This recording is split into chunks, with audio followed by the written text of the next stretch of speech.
So the 90th percentile, the time to wait is distributed uniformly.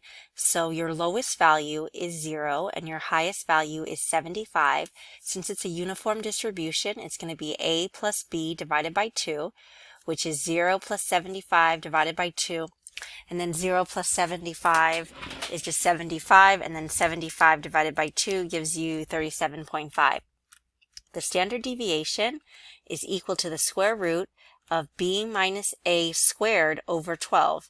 So it's the square root of b minus a, so 75 minus 0 squared over 12. So this gives you 75 squared over 12. Now the square root and square cancel out, so it's basically 75 divided by square root of 12. So 75 divided by the square root of 12 gives you your standard deviation, which is 21.65.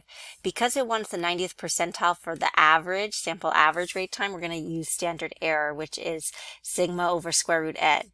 So it's 21.65 divided by the square root of 100, because n is 100. So then that gives you your standard error, which is 2.165. And now to find the 90th percentile, when you shade 90%, the area is going to be equal to 0.90. So now you're going to go to your normal table. You're going to go to your normal table and look for 90%, which is going to be right around here. And that corresponds to a z-score of 1.2012345678. So 1.28. So your z-score is going to be 1.28. And then you're going to use z equals x bar minus mean over standard error. Your z is 1.28. Your x bar is what you're solving for. Your mean is right here, 37.5, over your standard error, which is 2.165. Then you multiply by 2.165 to each side,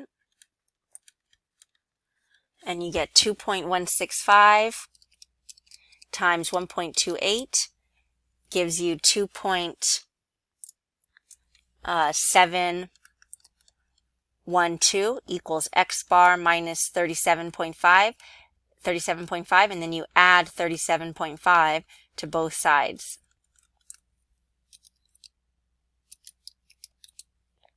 And you get x bar equals 40.2712. And then with rounding, that would be 40.27.